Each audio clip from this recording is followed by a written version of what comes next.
بسم اللہ الرحمن الرحیم نحمده ونصلی علی رسولہ الکریم اما بعد فاعوذ باللہ من الشیطان الرجیم بسم اللہ الرحمن الرحیم۔ محترم ناظرین، سوال اور جواب کے سیشن میں ہم آپ کے سامنے حاضر ہیں۔ آپ کے سوالات ہیں اور ہمارے جواب۔ سب سے پہلا سوال ہے، کیا اسموکنگ کرنے سے وضو ٹوٹ جاتا ہے اور کیا کچھ کھانے کے بعد نماز پڑھنے کے لیے کلہ کرنا ضروری ہے؟ عظیم صاحب سہارنپور سے۔ اسموکنگ کرنے سے وضو تو نہیں ٹوٹتا ہے، البتہ یہ ہے کہ کلی وغیرہ کر لیا کرے، ورنہ فرشتے آپ کی نماز کے قریب نہیں آئیں گے، اس لیے کہ فرشتوں کو بدبو پسند نہیں ہے۔ تو حدیث میں آتا ہے کہ جب کوئی نماز پڑھتا ہے تو فرشتہ یعنی اس کے منہ سے اپنا منہ ملا لیتا ہے۔ تو بہتر یہ ہے کہ سگریٹ نہ پئیں، یہ ایک ویسے بھی زہر ہے۔ باقی اگر پیتے ہیں تو نماز سے پہلے اچھی طرح کلی وغیرہ کر لیا کریں، یا کچھ ایسی چیز اوپر سے کھا لیں جس سے اس کی بدبو ختم ہو جائے۔ باقی کچھ پڑھنے یعنی نماز پڑھنے کے لیے کلہ کرنا ضروری ہے کچھ کھانے کے بعد میں؟ جی ہاں، بہتر یہی ہے کہ نماز پڑھنے کے وقت میں اگر کچھ کھایا ہے تو کلی کر لیں، ورنہ کچھ چیز اگر پھنسی ہوں گی نا تو پوری نماز میں آپ کو جو ہے آپ کا ذہن بھٹکائیں گی اور پھر اس سے نماز بھی مکروہ ہو جائے گی۔ باقی نماز پڑھ لی ایسے بھی تو ہو جائے گی۔ راشد صاحب کہتے ہیں گجرات سے، مفتی صاحب کیا جو ناف کے نیچے بال ہوتے ہیں وہ باتھ روم کی نالی میں بہہ جائے تو کوئی حرج ہے؟ اس کا پورا حکم کیا ہے بتائیے۔ یہ پہلی بار مجھ سے کسی نے اس طرح کا سوال کیا ہے، ماشاءاللہ بہت اچھی بات ہے۔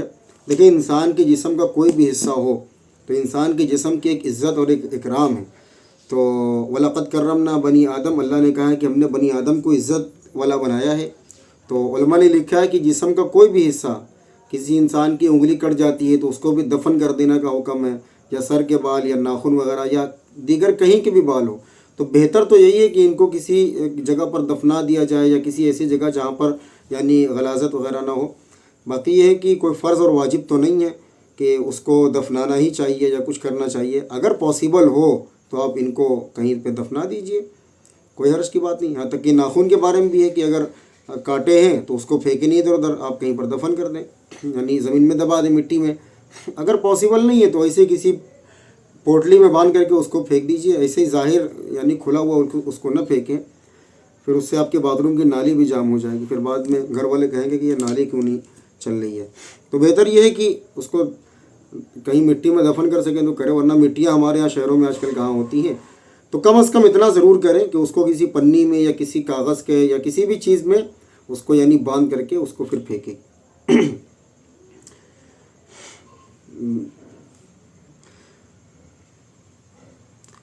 مستقیم صاحب مسقط سے کہتے ہیں کہ آج کل جو بیوہ ہو جاتی ہیں ان کو تو عدت کروا دیتے ہیں گھر والے، مگر طلاق والے معاملوں میں عدت کا معاملہ ختم ہوتا جا رہا ہے، اور بنا عدت کے لڑکی کو دوسری جگہ نکاح کر کے بھیج دیتے ہیں، یا لڑکی خود کہیں اپنی سمجھ سے نکاح کر لیتی ہے۔ کہنے کا مطلب یہ ہے کہ طلاق والے کیسز میں بنا عدت کے نکاح کیا جائز مانا جائے گا؟ بالکل بھی نہیں۔ وَلَا تَعْزِمُوا عُقْدَةَ النِّكَاحِ حَتَّىٰ يَبْلُغَ الْكِتَابُ أَجَلَهُ، قرآن کا حکم ہے کہ اس وقت تک نکاح کا ارادہ بھی نہ کرو جب تک وہ اپنی عدت پوری نہ کر لے۔ تو طلاق کے بعد ہو یا بیوہ ہو، بیوہ کی عدت 4 ماہ 10 دن ہے، طلاق کی عدت 3 حیض ہے۔ 3 حیض گزرنے کے بعد میں کہیں کوئی بھی نکاح کر سکتا ہے اس سے، اور لڑکی خود بھی کر سکتی ہے، لیکن عدت سے پہلے کیا ہوا نکاح باطل ہے تو جائز نہیں ہوگا، اور اگر نکاح کر لیا ہے تو نکاح منعقد ہی نہیں ہوگا، تعلقات کا قائم کرنا بھی جائز نہیں ہوگا، حرام ہوگا۔ تو لہٰذا اگر کسی نے عدت سے پہلے نکاح کر لیا ہے تو اس کا نکاح باطل ہے، اس کو چاہیے کہ فوراً علیحدگی اختیار کرے اور نیا نکاح پڑھوائے، اور جو زندگی گزاری ہے، جو ٹائم گزارا ہے، اس پر شدید توبہ اور استغفار کرے۔ کوئی نکاح نہیں ہوتا عدت سے پہلے۔ محمد مزمل گورکھپور سے سوال یہ ہے کہ کیا چھوٹے بچوں کے روزے کی حالت میں کس گالوں کو چوم سکتے ہیں؟ جی ہاں، کوئی حرج کی بات نہیں ہے۔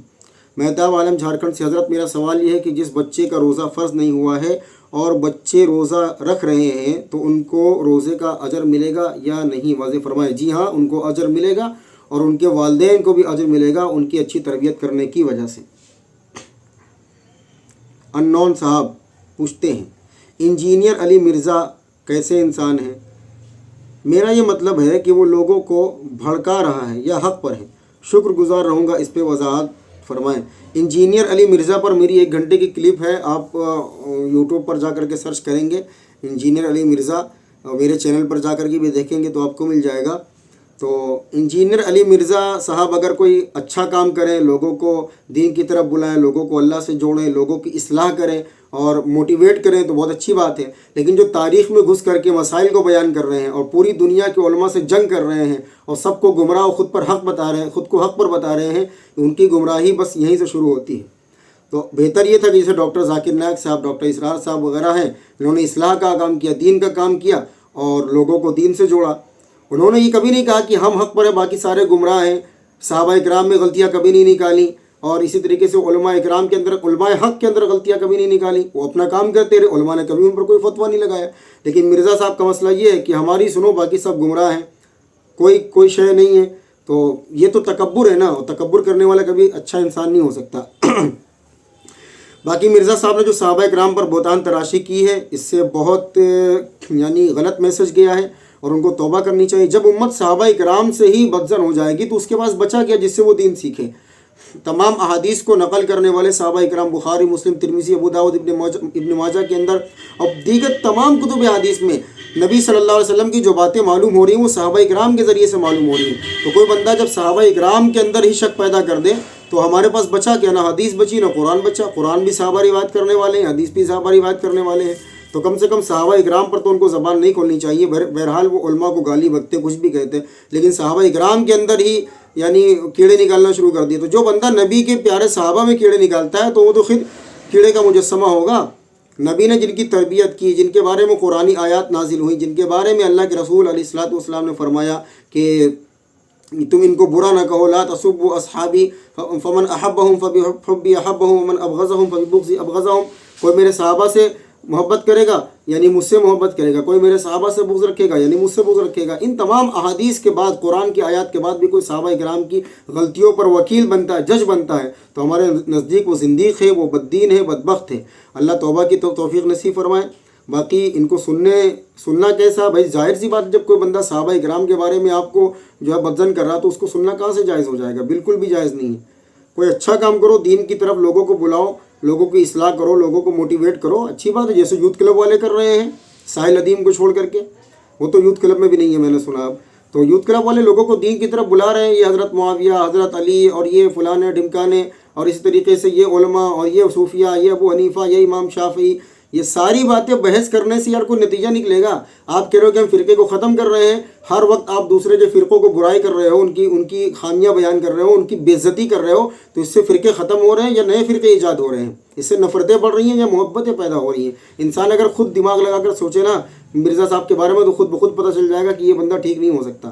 بہرحال ہم تو دعا کریں گے اللہ انہیں توبہ کی توفیق دے اور اصلاح کرنے کی صحیح طور پر لوگوں کی توفیق دے. بس اتنی سی بات ہے. باقی ہمارا ان سے کیا جھگڑا ہے بھائی؟ شریعت ہمارے گھر کی تھوڑی نہ ہے جو ہم کسی پر پابندی لگائیں گے. زید صاحب کہتے ہیں یو پی سے، حضرت آج کا سوال، اگر کوئی غریب بن کر کچھ لیتا ہے تو کیا اس کو دے سکتے ہیں زکوٰۃ کا پیسہ یا بنا زکوٰۃ کا؟ بھائی کوئی اگر آتا ہے تو آپ اس کو زکوٰۃ کا پیسہ قطعی نہ دیجیے. زکوٰۃ کا پیسہ بہت یعنی سوجھ بوجھ کے ساتھ میں سوچ سمجھ کر کے مستحق کو ہی دیا کریں. زکوٰۃ ایک اہم رکن ہے اسلام کا اور مستحق پر ہی خرچ کرنا چاہیے. تو کوئی اگر آپ کے پاس پیسے مانگنے آتا ہے، کوئی کہیں سے بھی آتا ہے، اگرچہ وہ مدرسے کا ہی بندہ ہو، اگر آپ کو پتہ نہیں کہ ان کا مدرسہ کہاں پر ہے، مدرسے میں بچے رہتے ہیں یا نہیں رہتے، آپ ان کو زکوٰۃ کا پیسہ مت دیجیے.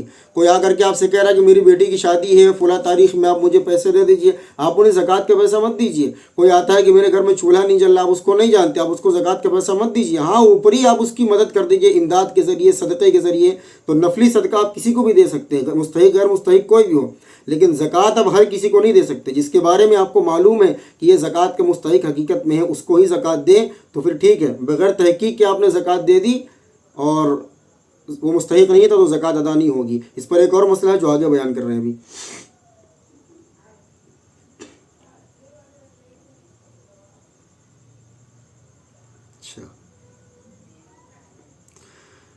زید صاحب یو پی سے کہتے ہیں کہ حضرت آج کا سوال یہ تو ہو گیا بھائی. سیف صاحب لکھنؤ سے، آج بھائی بہت لمبا چوڑا سوال لکھ دیا آپ نے. سوال یہ ہے کہ آج کل بہت ایسے لوگ ہیں جو دین کی نئی باتیں بتا رہے ہیں، جیسے کہ داڑھی بیئرڈ رکھنا ضروری نہیں ہے، امام مہدی کا انکار کر رہے ہیں، اور جب انہیں کوئی مفتی مولانا سمجھاتا ہے تو وہ لوگ الگ سے بات کرتے ہیں. ایف بی پر بہت سے ایسے لوگ مل جائیں گے یہ سب لوگ تو کہتے ہیں کہ مفتی مولانا کی دکان بند کرواؤ۔ میرے تو یہ سمجھ نہیں آتا کہ اگر کوئی مفتی مولانا کوئی چیز سمجھا رہا ہے تو بھلے کے لیے ہے، کیسے لوگوں کے بارے میں بھائی یہ قطعی طور پر گمراہ لوگ ہیں جو امام مہدی کا، حضرت عیسیٰ کا اور دجال کا انکار کر رہے ہیں اور تمام علماء کو کلی طور پر برا بھلا کہہ رہے ہیں، تو ان کی گمراہی میں کوئی شک نہیں، کوئی تردد نہیں ہے۔ علماء میں بہت سارے خراب علماء بے شک ہیں جو دین کا بیڑا غرق کر رہے ہیں، دین کو بدنام کر رہے ہیں اور پوری علماء کمیونٹی کو بدنام کر رہے ہیں، لیکن اس کا یہ مطلب نہیں کہ 100% عالم غلط ہے۔ اگر آپ 100% علماء کو غلط کہہ دیں گے تو آپ کا دین نہیں بچے گا۔ تو دین اتنا لاوارث نہیں کہ ہر کوئی بندہ بیان کرنا شروع کر دے۔ جس کے پاس MBBS کی ڈگری نہیں ہوتی آپ اس سے دوا نہیں پوچھتے، جس کے پاس علماء کی عالمیت کی ڈگری نہیں ہوتی آپ اس سے دین سیکھ رہے ہو۔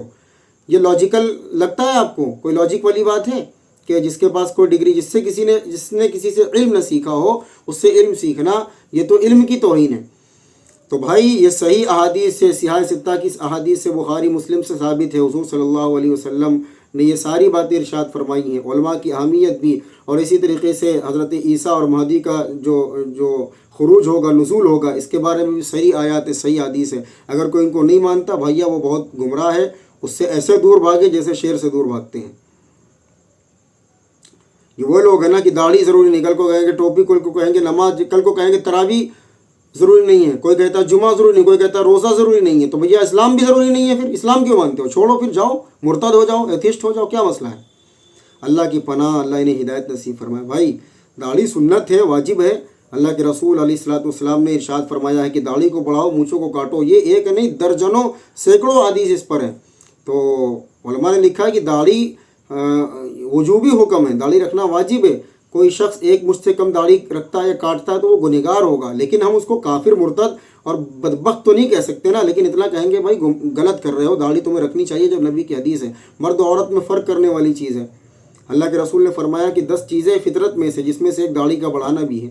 تو اس طرح کی باتیں نہ رکھو، کوئی مسئلہ نہیں، آپ کے اوپر گناہ ہوگا یا نہیں ہوگا وہ آپ جانیے، لیکن آپ کہہ رہے ہیں داڑھی ضروری ہی نہیں ہے، تو اس کا مطلب پھر پوری سنت ضروری نہیں ہے۔ احادیث کی کتابوں کو بند کر دیا جائے، پھاڑ کے جلا کر کے دفن کر دیا جائے، ختم کر دیا جائے، دین ہی ختم کر دیا جائے، کیوں اسلام کا نام لے رہے ہیں بلا وجہ؟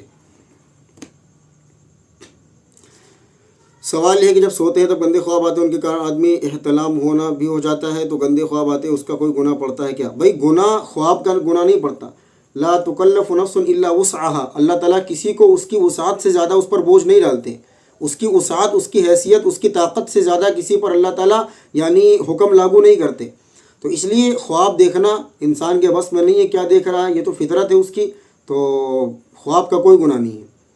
باقی یہ ہے کہ اپنا ذہن اچھے کاموں میں لگائیں گے تو خواب بھی انشاءاللہ اچھے آئیں گے، باقی یہ گناہ نہیں ہے۔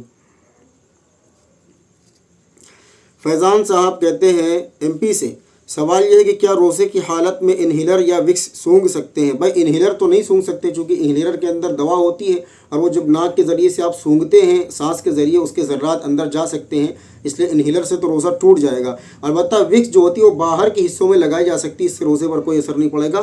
ہاں یہ ہے کہ اندر نہ لگائیں آپ، باہر ناک وغیرہ میں یا پیشانی پر لگا لیں، لیکن انہیلر آپ یوز نہیں کر سکتے۔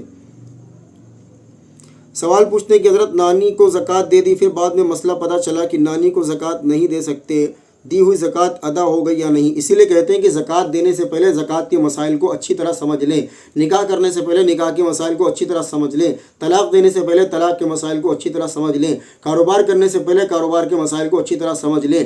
مسائل جب سمجھے پھر کام کریں تو پھر اس کام میں فائدہ ہوتا ہے، ورنہ نقصان اٹھاتا ہے انسان۔ تو بہرحال زکوٰۃ دینے سے پہلے آپ کو مستحق ہے یا نہیں ہے، یا زکوٰۃ ان پر دی جا سکتی ہے نہیں دی جا سکتی، اس کے بارے میں تحقیق کرنی چاہیے تھی۔ بہرحال آپ نے تحقیق نہیں کی اور زکوٰۃ دے دی ان کو، تو اب زکوٰۃ تو آپ کی ادا ہو گئی، لیکن آئندہ سے دھیان رکھیں کہ جو مستحق زکوٰۃ ہے انہیں ہی زکوٰۃ دی جائے۔ سوال یہ ہے کہ پچھلے سال ہم نے کسی کو زکوٰۃ دی تھی اور ہمیں یہ پتہ تھا کہ صاحب نصاب نہیں ہے، پتہ تھا کہ صاحب نصاب نہیں ہے، کیا لکھے ہو بھائی؟ اچھا سمجھ میں آ گیا۔ سوال پوچھتے ہیں کہ پچھلے سال ہم نے کسی کو زکوٰۃ دی تھی اور ہمیں یہ پتہ تھا کہ یہ صاحب نصاب نہیں ہے، بٹ اب پتہ چلا کہ وہ صاحب نصاب تھا، تو پچھلے سال کی زکوٰۃ کیا ہماری ادا ہو جائے گی یا نہیں؟ بھائی آپ نے یہ سمجھا، آپ نے تحقیق بھی کی تھی کہ یہ صاحب نصاب ہے یا نہیں ہے، تو آپ نے دے دی زکوٰۃ، تو اب بعد میں پتہ چلا کہ صاحب نصاب یعنی تھے وہ اور مستحق نہیں تھے، تو پھر ایسی صورت میں زکوٰۃ تو آپ کی ادا ہو جائے گی، لیکن تحقیق اچھے سے کیا کریں۔ سوال یہ ہے کہ کیا ہم زکوٰۃ مدرسے میں دے سکتے ہیں؟ ہر مدرسے میں نہیں دے سکتے، جن مدارس میں بچے رہتے ہیں، غریب بچے پلتے ہیں اور ان کے کھانے پینے کا انتظام کیا جاتا ہے، تو وہ بچے زکوٰۃ کے مستحق ہوتے ہیں، تو محتمم یا سفیر یعنی ان کا وکیل بن کر کے زکوٰۃ اصولتا ہے تو انہیں زکوٰۃ دے سکتے ہیں۔ باقی ہر مدرسے میں جہاں بچے رہتے کھاتے پیتے نہیں، ان مدرسوں میں زکوٰۃ نہ دیجیے۔ سلمان صاحب فیروز آباد سے کہتے ہیں کہ بھائی یہ تو پتہ ہے کہ 4 خلیفہ رہے، ان کے بعد کون خلیفہ بنے تھے؟ حضرت علی رضی اللہ تعالیٰ عنہ کے بعد کتنے خلیفہ رہے؟ بھائی حضرت علی رضی اللہ عنہ کے بعد حضرت حسن خلیفہ بنے تھے 5-6 ماہ کے لیے، تو خلفائے راشدین انہی کو کہا گیا ہے، یعنی حضرت ابوبکر صدیق، عمر فاروق اور عثمان غنی، علی المرتضیٰ رضی اللہ عنہم۔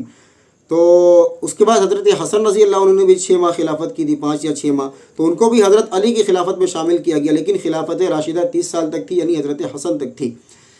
اس کے بعد حضرت معاویہ رضی اللہ تعالیٰ عنہ کے ہاتھ میں آئی خلافت، تو خلافت راشدہ جو تھی وہ حضرت حسن رضی اللہ تعالیٰ عنہ تک تھی۔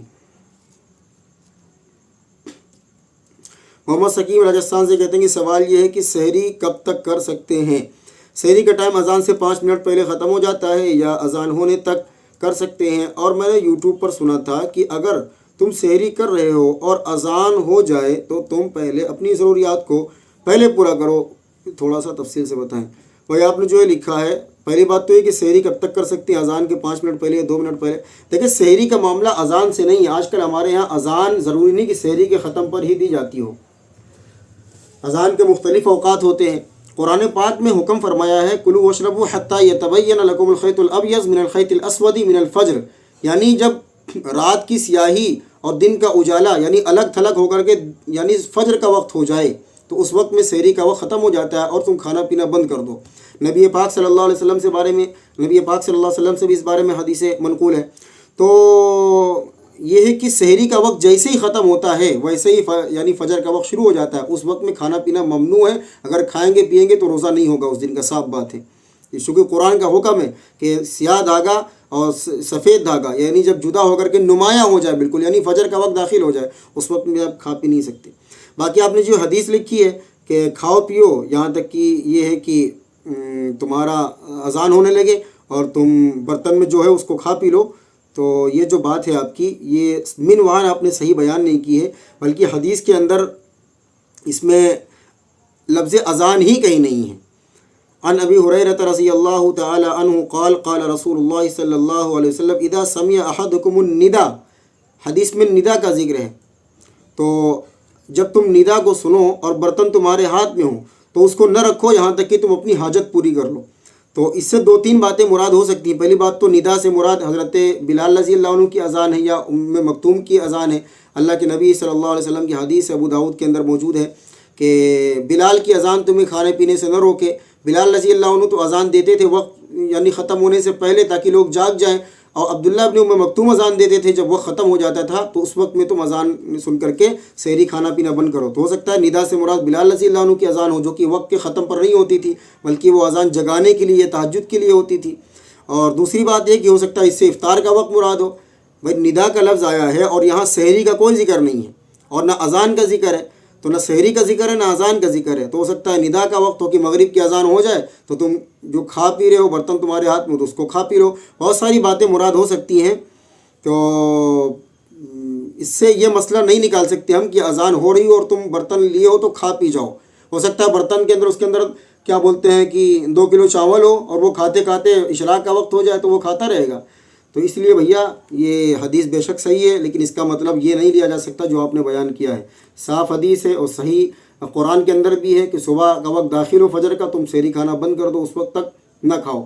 اس کے علاوہ یہ ہے کہ حدیث کے اندر بھی اسی طرح کی بات ہے کہ ام مکتوم کی اذان ہو عبداللہ ابن ام مکتوم کی تو تم سحری کھانا بند کر دو، اور جب فجر کا وقت شروع ہو جائے سحری کھانا بند کر دو۔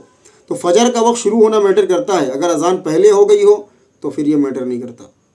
آج کل نقشے موجود ہیں، جنتریاں موجود ہیں کہ اذان کا چکر ہی چھوڑ دیجیے آپ، اب اس میں دیکھیے وقت کب ختم ہے، اپنے موبائل کے ٹائم سے ملائیے کہ مثال کے طور پر سحری کا ٹائم جو ہے وہ 4:50 پہ ختم ہے، آپ 50 پہ بند کر دو سحری، 49 سے بند کر دو اور اچھی بات ہے۔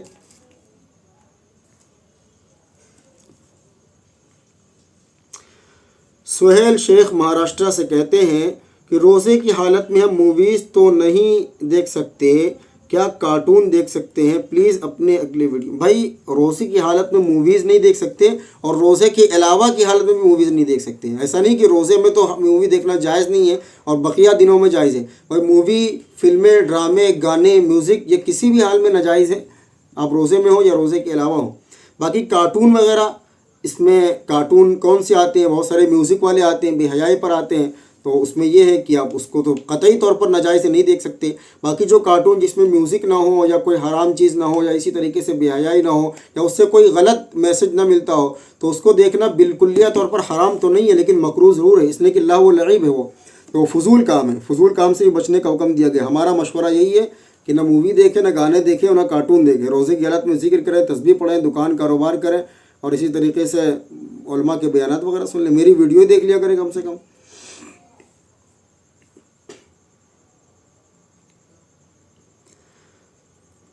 سوال یہ ہے کہ عورتوں کی نماز کو لے کر کافی لوگ یہ کہتے ہیں کہ عورتوں کو نماز سمٹ کر پڑھنا چاہیے، اور بعض یہ کہتے ہیں کہ نماز ویسی پڑھو جیسے ہمارے نبی صلی اللہ علیہ وسلم پڑھتے تھے، تو اس بارے میں حدیث؟ جی ہاں، حدیث ہے اس بارے میں، آثار ہے، حدیث ہے، اور طبرانی نے اس کو روایت کیا ہے، مصنف ابن عبد الرزاق نے روایت کیا کہ عورت کی نماز سمٹ کر کے ہے، اور یہ صحابہ اکرام کے بہت قوی آثار اس پر موجود ہیں۔ دیکھیں کوئی بھی مسئلہ ایک حدیث سے ثابت نہیں ہو سکتا، احادیث کا ذخیرہ جمع کر کے اس سے مسائل نکالے جاتے ہیں، تو اس لیے ہم نے یہ عرض کیا کہ یہ بات صحیح ہے کہ عورتوں کی نماز سمٹ کر کے ہوتی ہے۔ عورتوں کے معاملے میں پردے کا بہت خیال رکھا جاتا ہے، تو ایسا کوئی بھی فعل جس سے بے پردگی یا کم از کم یعنی جو اعلیٰ درجے کا پردہ ہو، اس سے خلاف اولا وہ کام ہو، اس کو منع کیا جاتا ہے۔ تو اس پر صحابہ اکرام کے آثار موجود ہیں، نبی صلی اللہ علیہ وسلم سے بھی بعض روایات ہیں کہ عورتوں کی نماز سمٹ کریں۔ مثال کے طور پر مردوں کو کان تک ہاتھ اٹھانا ہے تکبیر تحریمہ میں، عورتوں کو کندھے تک اٹھانا ہے، اور نیت میں مردوں کے نیت کے مسائل میں الگ الگ ہے، ناف کے نیچے، ناف کے اوپر، اور اسی طریقے سے اور بھی ہمارے نزدیک ناف کے نیچے ہے۔ عورتوں کی جو نیت ہے وہ سینے پر ہے۔ تو بے شک اس بارے میں احادیث اور آثار موجود ہیں، اس پر جھگڑا لڑائی نہیں کرنی چاہیے۔ ایک ایک مسئلے کو لے کر کے اتنی بڑی جنگ کر رہے ہیں جیسے کفر اور ایمان کا مسئلہ ہو۔ تو اگر کوئی مردوں کی طرح نماز پڑھتا ہے پڑھنے دیجیے، وہ بھی ٹھیک ہے۔ اگر کوئی سمٹ کر کے عورت نماز پڑھتی ہے تو اس میں ٹوکا ٹاکی مت کریے، پڑھنے دیجیے ایسے ہی۔ تو نماز اس طرح پڑھی جائے وہ اس طرح پڑھی جائے، دونوں قبول ہے، لیکن اس میں شدت اختیار کرنا یہ صحیح نہیں ہے۔ یہ تواتر عملی سے ثابت ہے یہ بات کہ نبی صلی اللہ علیہ وسلم کے بعد صحابہ اکرام کی خواتین، تابعین سب سے یہ بات ثابت ہے کہ عورتیں سمٹ کر کے نماز پڑھتی تھیں۔ اب اس میں جدید دور کے جو لوگ آ گئے ہیں نا، وہ وہی ہر وقت میں حدیث کرتے رہتے ہیں، حالانکہ حدیث کا مطلب نہیں پتہ ہوتا ہے۔ تو جیسے پڑھتی ہیں آپ ویسے پڑھتی رہیں، ان لوگوں کے چکر میں نہ پڑھیے آپ۔ بھائی ایک صاحب کا سوال ہے، میں ان کا نام نہیں لے رہا ہوں، ان کے گھر والے کہیں سنیں اور پتہ چل جائے، ان کے دوست یار۔ سوال یہ ہے کہ حضرت میری ہونے والی بیوی ایک دوسرے کو پسند کرتے ہیں، یعنی میں اور میری ہونے والی بیوی ایک دوسرے کو پسند کرتے ہیں، یہ بات گھر والوں کو بھی پتہ ہے، گھر والے بھی نکاح کے لیے حامی بھر دیے ہیں، لیکن نکاح لیٹ سے کریں گے 5 سال بعد، انا للہ و انا الیہ راجعون۔ لیکن ہمیں ڈر ہے کہ ہم 5 سال تک بنا بات کے نہیں رہیں گے، جس کی وجہ سے گناہ بھی ہوگا، تو چھپ کر نکاح کر سکتے ہیں، اس کے بعد ایک بار پھر سے گھر والوں کی مرضی سے کر لیں گے، نہیں کر سکتے تو کوئی بات نہیں، لیکن اگر ہاں تو ویڈیو کال پہ کر سکتے ہیں۔ اس کے لیے جو گواہ ہوتے ہیں ان کی عمر کم از کم کتنی ہونی چاہیے؟ ویڈیو کال پہ نکاح کرنے کے لیے کتنے گواہ ہونا؟ پلیز ضرور بتائیے بھائی۔ بہت ہی زیادہ یہ ایک معاشرے کی خرابی ہے کہ پہلی بات تو نکاح لیٹ کرتے ہیں، جب 30 کا 28 30 34 35 کا ہو جاتا ہے پھر نکاح طے کرتے ہیں۔